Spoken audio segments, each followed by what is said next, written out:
Hello and welcome to the My School channel. My name is Angela, and in this video we're going to continue the topic by topic video lessons for governments. So we started with the basic elements in government, the first unit of this video lesson, and then today we're moving on to the forms of government, where we're going to discuss the various forms of government that is practiced by various countries in the world.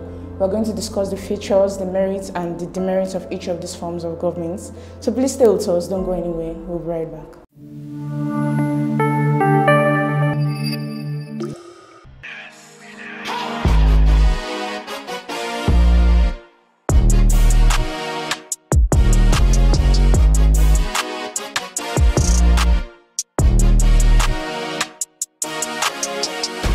Welcome back to the My School channel. Like I said earlier, in this video we're going to be discussing the forms of government. We're going to discuss the features, the merits, and the demerits.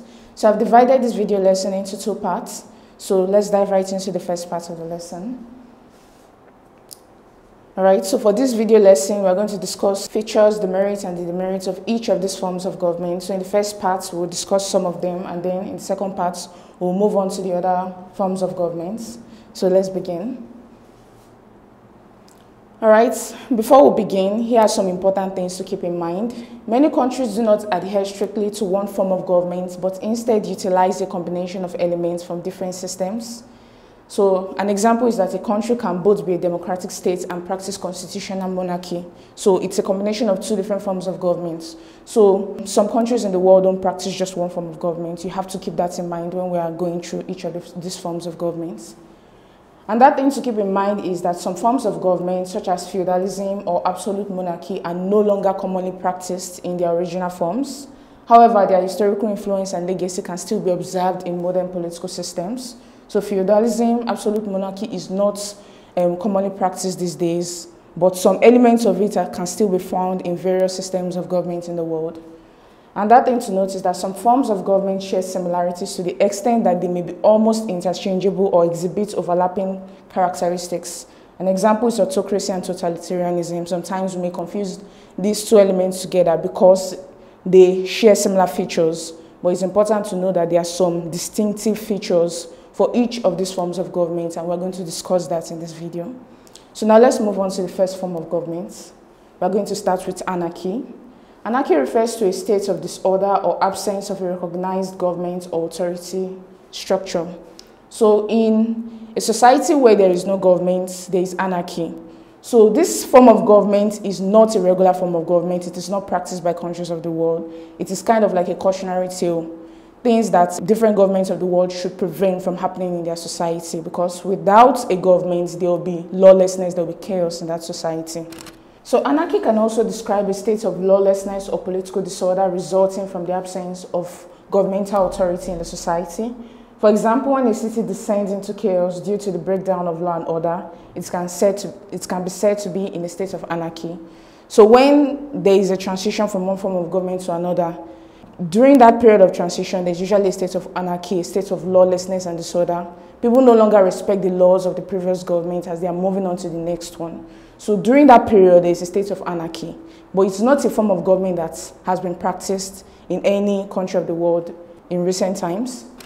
Another thing to note is that the form of government referred to as anarchy is different from the political ideology referred to as anarchism. Anarchism is an ideology, it's the feeling that there should be no governmental authority within the society because individuals are capable of taking care of themselves within the society. And when there is a government in society, the government is usually there for exploitation and not for preserving the common good of the society. Members of the society are capable of taking care of themselves in the society. So you should differentiate the form of government anarchy from the political ideology. So now let's move on to the next slide. All right, let's discuss the features of anarchy. Anarchy is characterized by the absence of a central government or ruling authority that exercises control over a territorial population. Here, there is no government. There is nobody to exercise control over the states. Then power and decision are often decentralized, with individuals or small groups acting independently without hierarchical oversight. You know, in a normal governmental system, there is a hierarchy where the government is at the top. But in a country where anarchy is practiced, power is usually decentralized. That means each person has equal power within the society. Anarchic systems rely on self-governance and voluntary cooperation among individuals or community to organize and manage societal affairs. So members of the society govern themselves. They take it upon themselves, they take the responsibility onto themselves to act in the normal way, instead of having a government who punishes them whenever they act abnormally within the society. They choose to act normally and to ensure there is peace and order within the society. Another feature of anarchy is that some form of anarchy advocates for direct democracy, where decisions are made collectively through consensus among participants.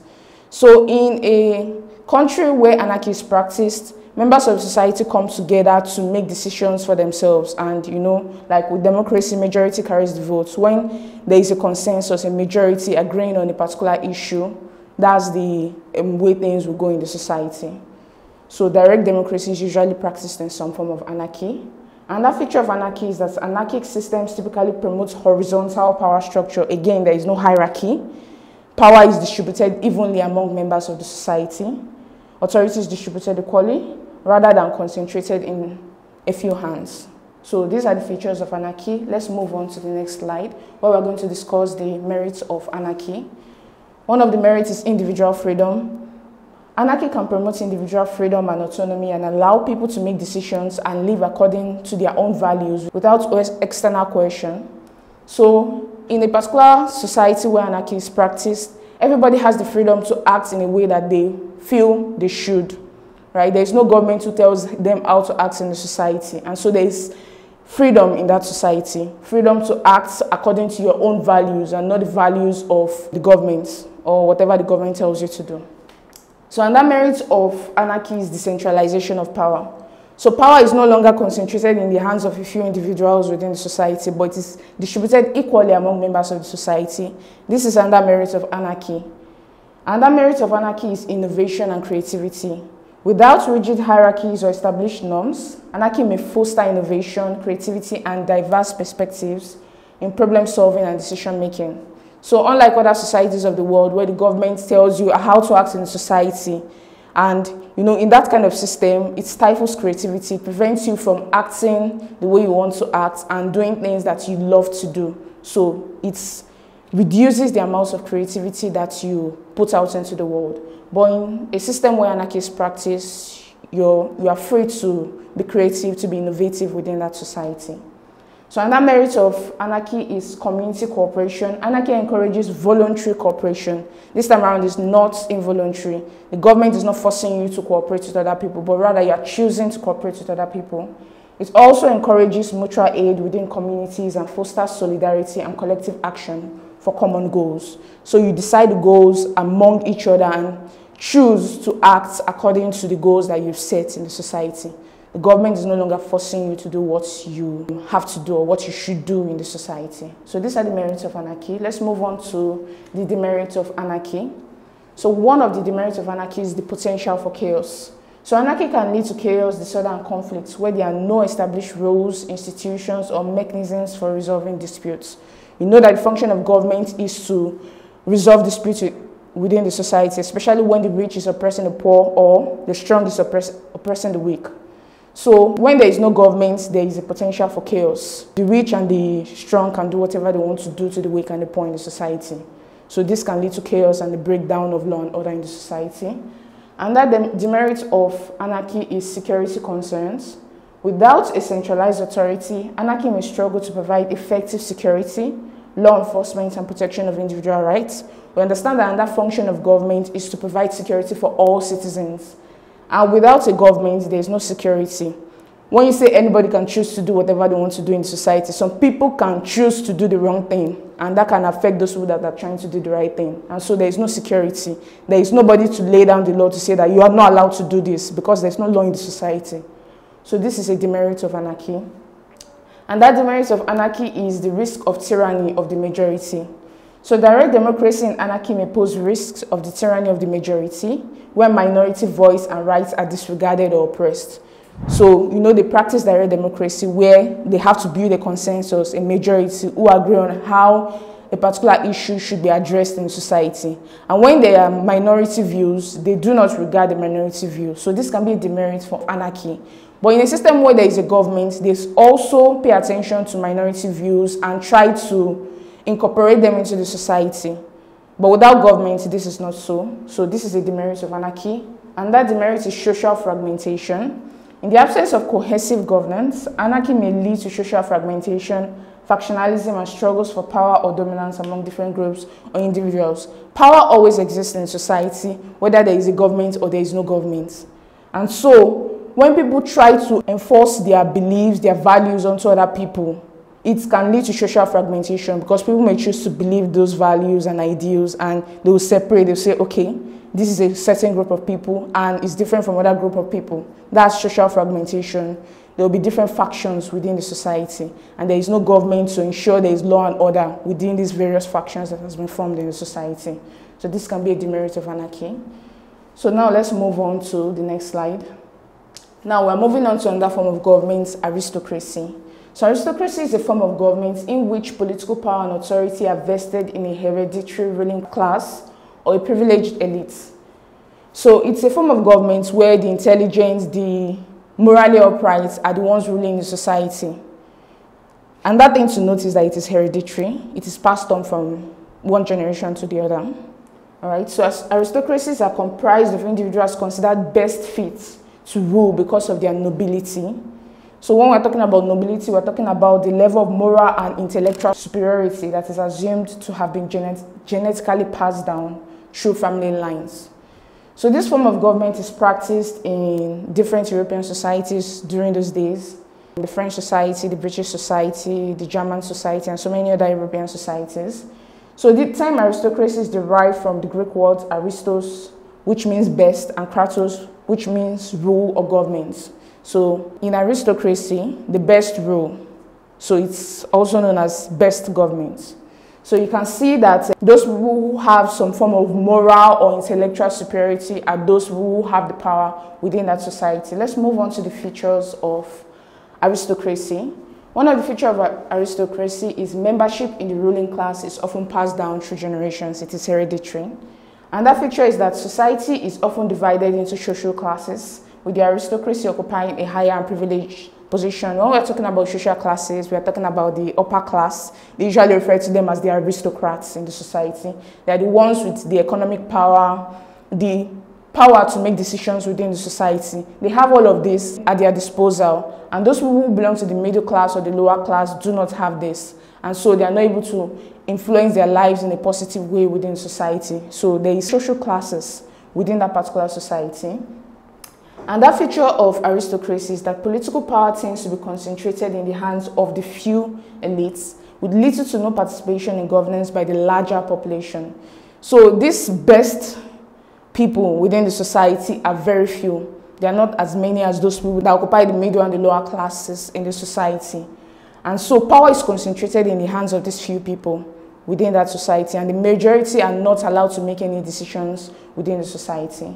And that feature of aristocracy is that the aristocrats often enjoy economic advantages such as owning land and resources, which contribute to their political dominance. So the more you have, the more you get from the society. And in most aristocratic societies, you have kings and queens who actually own the entire land, and they choose to give this land over to some of these aristocrats as gifts so that they can continue to earn their favor. And with that, they continue to own land and resources within the society.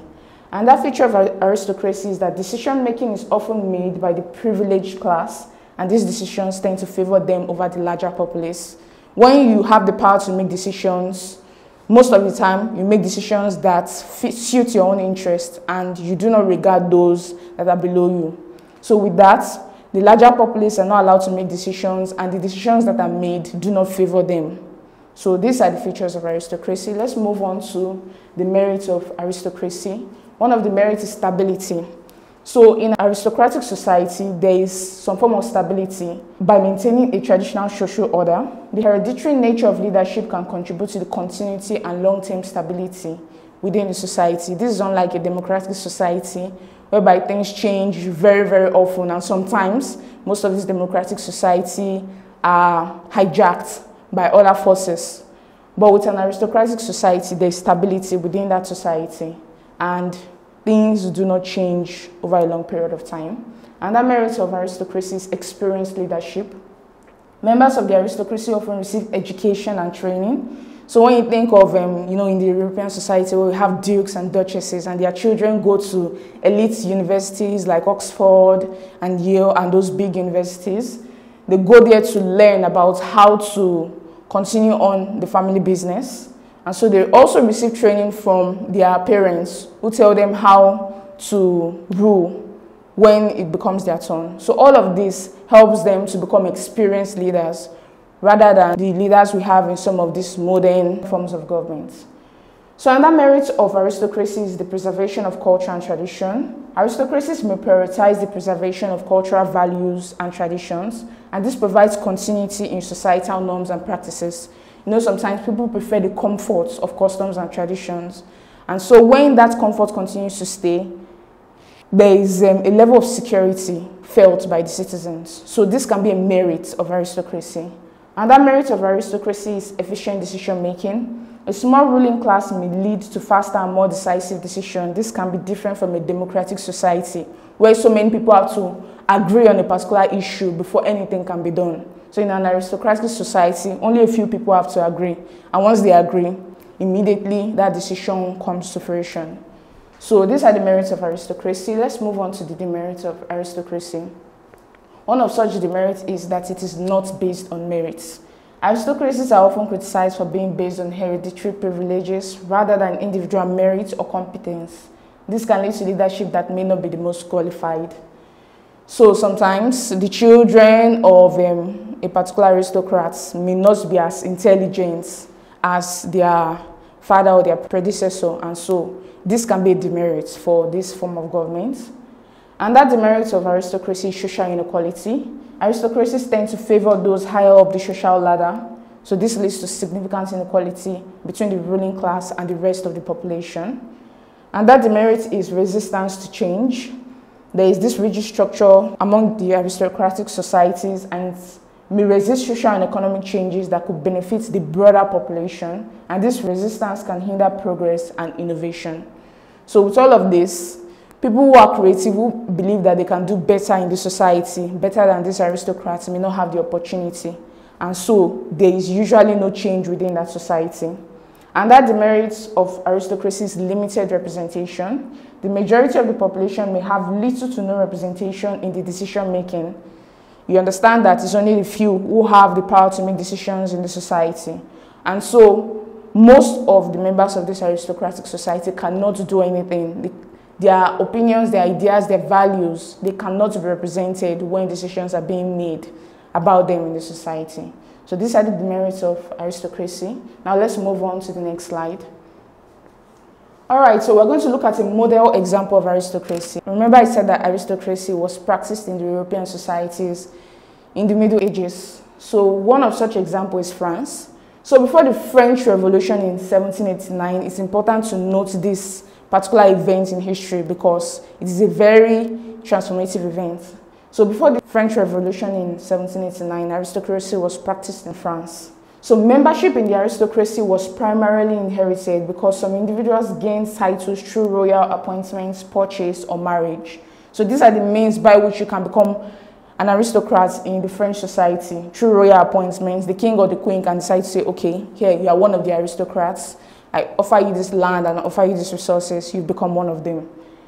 You can also do that by purchase. When by chance you earn a lot of money, you can purchase your way into the aristocracy. You can also purchase your way through marriage. So apart from hereditary means, you can also find your way into the aristocracy through any of these options. So aristocrats enjoyed exclusive rights such as hunting, sword wearing, and land ownership, along with exemption from property taxes. So they can do all of these things, and these things were not allowed to be done by members of the middle and the lower class in the society. So certain positions in religion, civic duties, and the military were reserved for aristocrats who were expected to serve and advise the king and participants in military services. So the knights, the dukes, the duchesses were some of these positions that were given to aristocrats within the society. Members of the middle and the lower class were not allowed to attain these positions within the society. So the French Revolution of 1789 resulted in a significant decline of aristocracy in France. Today, descendants of historic French aristocrats retain their titles as a social custom, but these titles carry no legal or official privileges.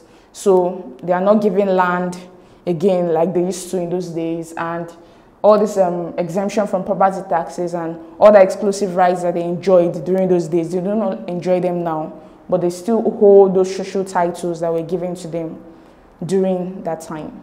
All right, so this is a model example of aristocracy in the society. Let's move on to the next form of government, which is autocracy. Autocracy refers to a form of government where one individual holds absolute power and authority over the state.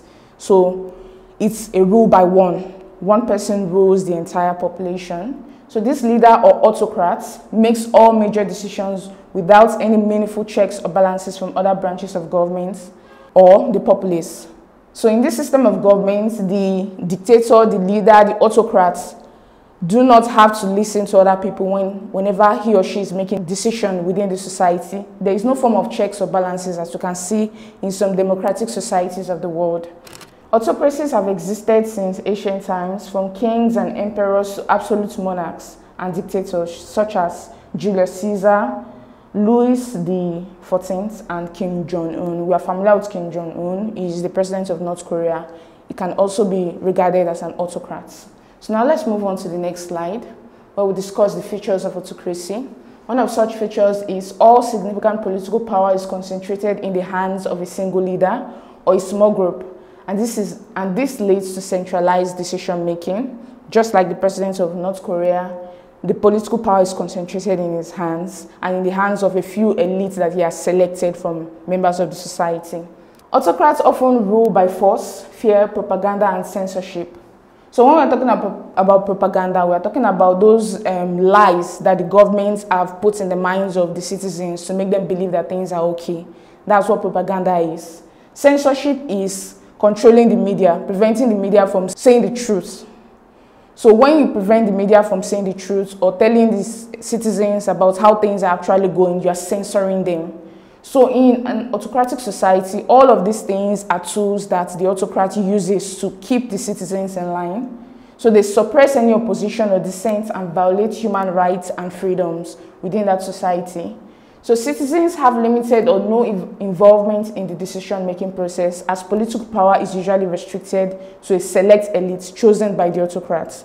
So the citizens are not allowed to voice out their opinion or make any decisions within the society. And that feature of autocracy is that autocratic rulers typically face little to no accountability for their actions, as there are few mechanisms in place for holding them responsible. You know, the media is one of the two by which a democratic society holds the leaders responsible. But with a media that is being censored by the autocrats, there is no accountability. He can do whatever he wants, and he can choose to lie to the people through propaganda. So this is another feature of autocracy.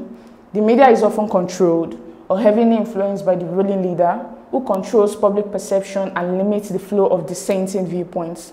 So when there are people who have a different viewpoint from his, he chooses to control them, to silence them. So we've come to the end of this video. If you want to continue with us, please click on the link in the description below. There you can subscribe for the government topic by topic video lesson so that you can continue on this journey with us. So in the video, we're going to continue with the merits and demerits of autocracy, and then we'll move on to other forms of government. I believe this content was educative and enlightening. If yes, please do not forget to hit the like button, click on the subscribe button, and lastly tap on the notification bell to get informed as soon as we release the next videos.